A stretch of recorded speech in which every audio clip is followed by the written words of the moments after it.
Hello, so pag-usapan natin yung tinatawag nating ratio decidendi at paano natin yan mahanap sa ating case digest.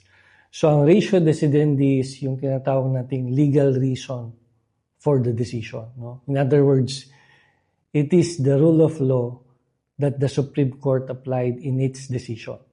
So how do we find this ratio decidendi? We can find the ratio decidendi by looking at the issue.